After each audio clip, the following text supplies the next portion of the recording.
A sociedade não pode lutar contra uma doença suprimindo o doente. Você já ouviu falar sobre Jérôme Lejeune? Você por acaso sabe quem ele é? Jérôme Lejeune foi o descobridor da síndrome de Down. E você sabia que ele era católico? E não só católico de batismo, mas católico pró-vida. Inclusive foi por essa postura que ele foi vetado do prêmio Nobel, apesar de ter sido cotado para ele. Então fica ligado porque hoje nós vamos conhecer um pouco mais da vida desse homem que pode vir a ser um futuro santo da igreja. Vem comigo!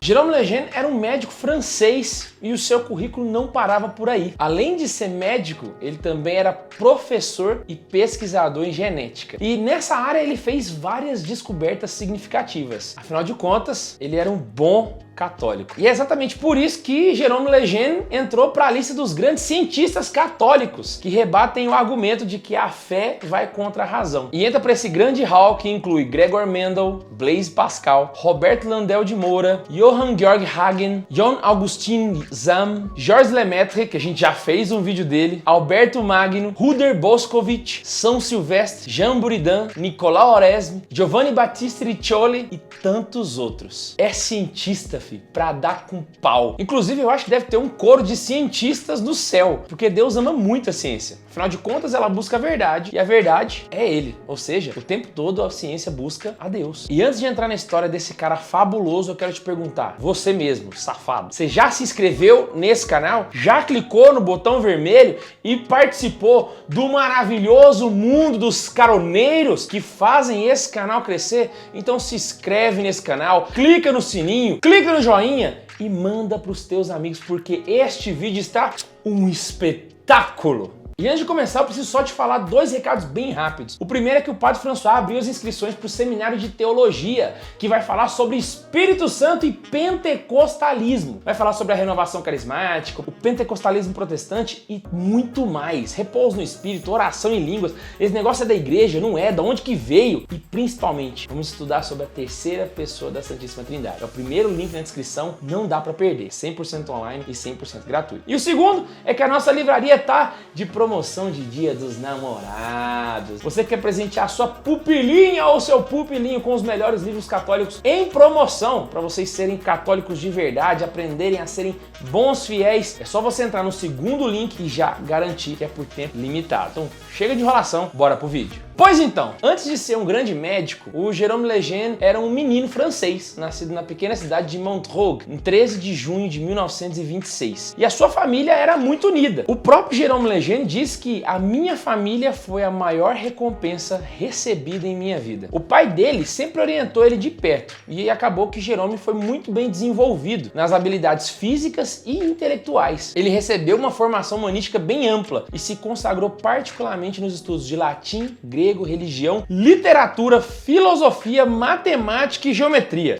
Moleque era nerd, cara. E com notas tão boas, ele terminou em 1946 seus estudos secundários. Mas a adolescência dele já não foi tão gloriosa. Não por culpa dele, todos da geração de Jérôme sofreram muito. Afinal de contas, ele viveu uma adolescência marcada pela guerra. Assim que a guerra acabou, Lejeune começou a estudar medicina. E o objetivo dele, inicialmente, era se tornar um médico rural, para ajudar as pessoas que viviam longe da cidade e longe dos grandes hospitais. Porém, no meio do caminho, ele acabou mudando de ideia, porque ele começou a estudar na faculdade sobre os fenômenos das doenças mentais, ou que na época o pessoal chamava de mongolismo. E ele foi ficando cada vez mais atraído pelo desejo de se aprofundar nessas pesquisas. E foram exatamente essas pesquisas que levaram ele para a grande paixão da vida dele, que era o estudo da genética. E foi ali que ele descobriu a sua vocação. Em 1952, ele começou uma carreira como estagiário no Centro Nacional de Pesquisas Científicas da França. E progressivamente ele foi subindo de cargo até se tornar o diretor de pesquisa. Foi lá em 1953 que ele percebeu que as pessoas com síndrome de Down tinham uma anomalia nas mãos, conhecida como anomalias palmares. E foi essa característica que levou ele a fazer uma pesquisa específica sobre essa anomalia. Mas Mal sabia ele que era essa doença que ia levar ele a descobrir a primeira doença genética conhecida. Dividindo o horário entre medicina e pesquisa, Jérôme Lejeune se casou com Berthe Lejeune, a mulher que se tornaria a mãe de seus 5 filhos. Afinal de contas, ele era um bom católico e era aberto à vida. E a pesquisa foi andando. Lejeune era um homem empenhado no trabalho. E em 1958, ele havia feito já um bocado de estudos sobre o caso. Mas a teoria dele foi confirmada quando ele analisou 3 crianças com síndrome de Down e descobriu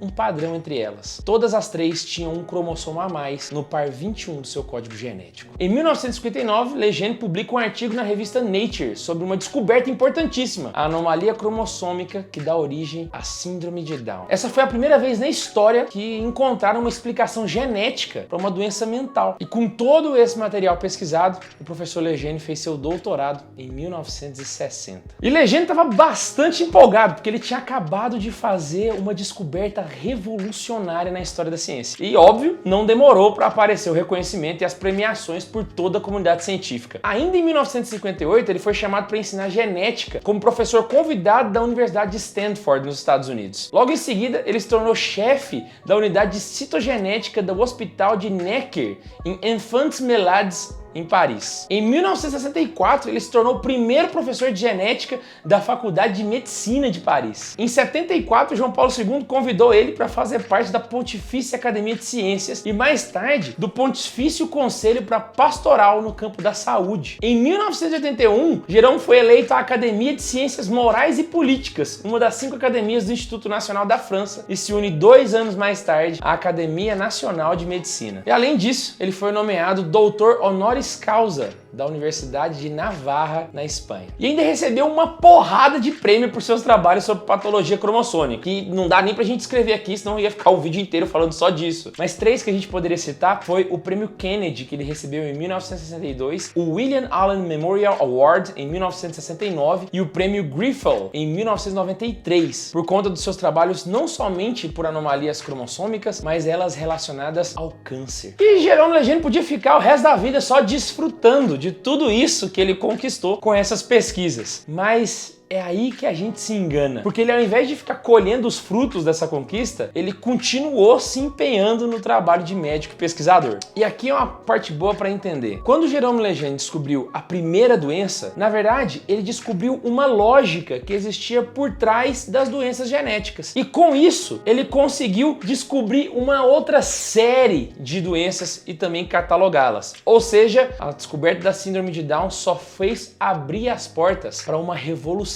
na ciência. Jérôme Lejeune conquistou uma reputação mundial e, junto com a sua equipe, ele estudou mais de 30 mil dossiês cromossômicos e tratou mais de 9 mil portadores de disfunção cognitiva. Em 1963, ele demonstrou para a Academia de Ciências da França que a falta de um determinado segmento do genoma, que a gente chama de monossomia, poderia determinar uma doença clinicamente identificável, tornando-se assim um dos fundadores da citogenética humana. Só para explicar, ele descobriu que se faltasse um pedaço do nosso DNA, isso geraria consequências tão graves no corpo que seria identificável clinicamente. E assim, somente com a observação era possível saber se faltava um pedacinho ou se sobrava um pedacinho de DNA na pessoa. E como professor universitário em Paris, ele dirigiu uma série de pesquisas em citogenética e patologia cromossômica humana. E também ajudou na formação de centenas de pesquisadores, sendo mais de 200 estrangeiros de mais de 30 países diferentes. E com a mesma lógica que ele tinha utilizado para descobrir a síndrome de Down, ele descobriu em 1964 uma enfermidade conhecida como miado do gato, ou síndrome de Cri-du-Chat, que resultava na falta de um segmento do cromossomo 5. Em 66,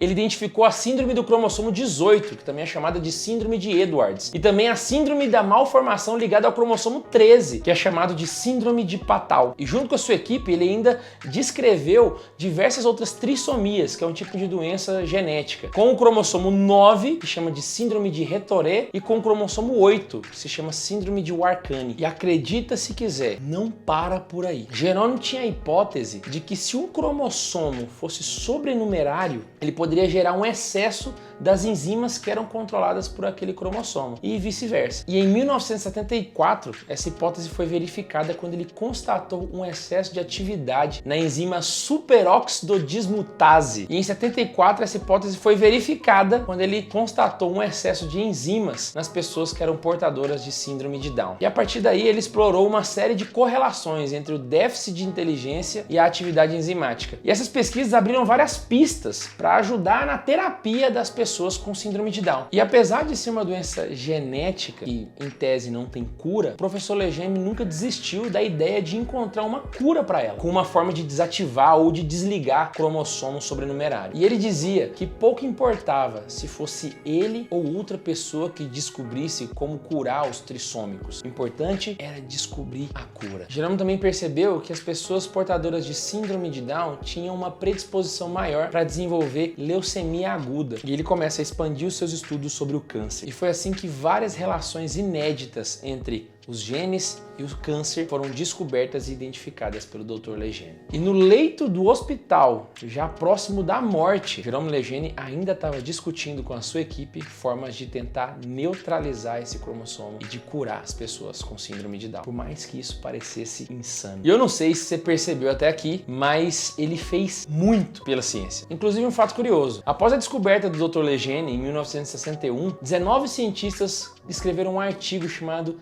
The Lancet, que propunha a troca do nome da doença, de mongolismo, como ela era conhecida na época, por trissomia 21, um nome que foi dado por Jerome Legendre. Acontece que a doença leva o nome de síndrome de Down, faz referência ao médico inglês que estudou o caso em 1866. O fato é que Jerome Legendre podia ter aproveitado a situação para incluir no nome da doença o seu próprio nome, só que ele nunca quis isso. Ao invés de colocar o próprio nome, ele insistia que o nome da doença deveria ser trissomia 21, para deixar claro para as pessoas que a doença é um acidente genético e não algo do qual os pais tivessem culpa. Ele inclusive tentou fazer a mesma coisa com a síndrome de Cri-du-Chat, que é conhecida como a síndrome do miado de gato em português. Ela tinha esse nome porque ela atrapalhava a laringe da criança e o jeito que a criança chorava se parecia com um miado de gato. E como a causa dessa doença também era genética e também tinha sido descoberta por Jerome Legendre, alguns médicos colocaram nela o nome de síndrome de Legendre, mas o doutor não queria isso. Enfim, a fama dele ia crescendo cada dia mais e ele aproveitava o espaço para pesquisar mais, para formar novos pesquisadores e para tornar melhor a vida dos enfermos. E aqui é bom salientar um negócio. Ele teve muito destaque exatamente porque não é possível esconder o brilho de uma luz colocando ela debaixo da cama. Ele exerceu seu trabalho profissional como leigo, como marido, como pai de família, e isso fez muitas pessoas reconhecerem o seu valor, mas como acréscimo, não como seu objetivo primeiro. E a prova disso era o que estava por vir. Com a descoberta importantíssima dele e todos os seus feitos, Jerome Legendre era cotado para o Prêmio Nobel de Medicina. Porém, uma postura da comunidade científica deixou Legendre perplexo. Com a capacidade de prever a trissomia 21 por meio de exames, os governos passaram a abortar as crianças com síndrome de Down ao invés de buscar o tratamento delas. Aquilo deixou Legendre arrasado. Afinal, o doutor não era só um bom católico, mas ele sabia o valor da vida humana desde a concepção, como ele mesmo dizia. Ele dizia o seguinte: não quero repetir o óbvio,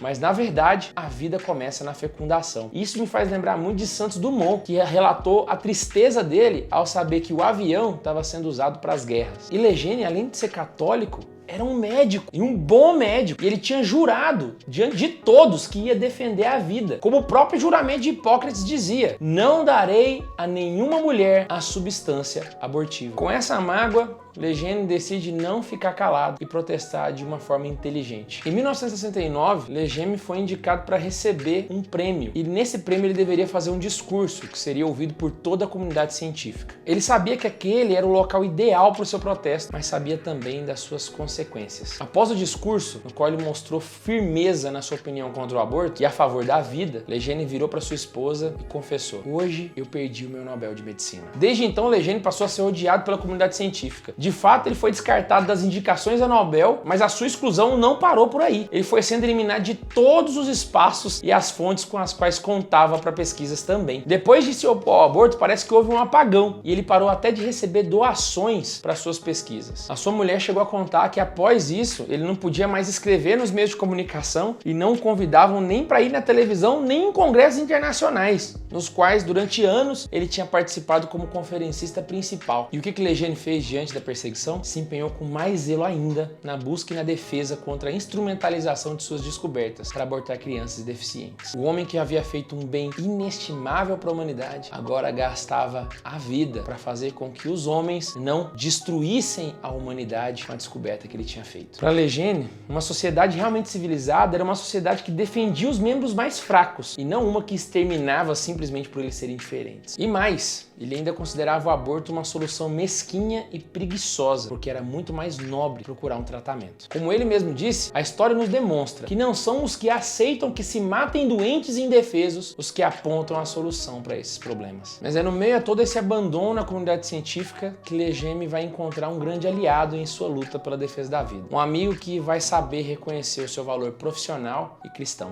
Em 1994, São João Paulo II cria a Pontifícia Academia para a Vida e convida Lejeune para ser o seu primeiro presidente. Um mandato que durou pouco, porque o cientista já lutava contra um câncer, o que levou à morte alguns meses depois, na vigília de Páscoa de 1994. Mas deu tempo para que Lejeune escrevesse os estatutos e o juramento da instituição. E após a sua morte, milhares de cartas chegaram do mundo inteiro e uma frase incomum aparecia em muitas delas, que dizia assim: "Ele nos ensinou a amar nossas crianças." A Fundação Jerôme Lejeune, inaugurada após a sua morte, dá continuidade à sua ação em favor dos deficientes mentais. Na Jornada Mundial da Juventude, em Paris, em 97, João Paulo II visitou o túmulo de Jerôme Lejeune e rezou por ele. E em 2007 foi aberto seu processo de beatificação. E mais rápido que uma bala, em janeiro desse ano, 2022, o Papa Francisco autorizou a promulgação do decreto para a Congregação da Causa dos Santos, que reconhece as suas virtudes heróicas, que é uma etapa prévia para o reconhecimento dele como beato. Dr. Jerôme Lejeune agora é venerável. E eu acho que o exemplo do venerável Jerôme Lejeune é muito útil para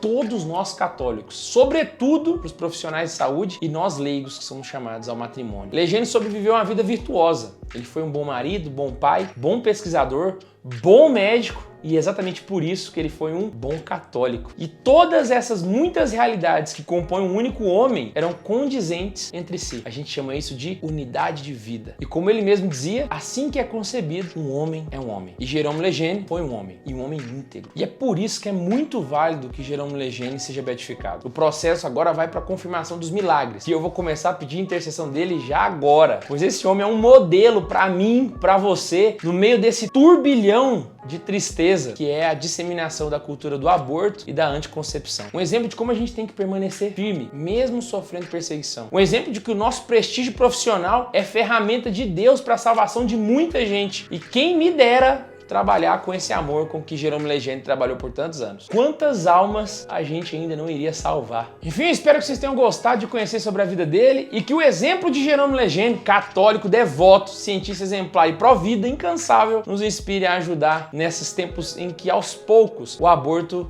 vai fincando as suas bandeiras pelo mundo afora. E eu quero encerrar com uma frase do nosso futuro santo. Mas antes quero te pedir para você se inscrever no canal, clicar no joinha e mandar para os teus amigos, porque isso ajuda demais o canal. E a frase dele é a seguinte: um único critério mede a qualidade de uma civilização, o respeito que ela prodiga aos mais fracos de seus membros. Uma sociedade que esquece isso está ameaçada à destruição. A civilização está muito exatamente no fornecer aos homens o que a natureza não lhes deu. Quando uma sociedade não admite os deserdados, ela dá as costas à civilização. Não se esqueça que a gente se encontra toda semana. Beijo no coração e tchau.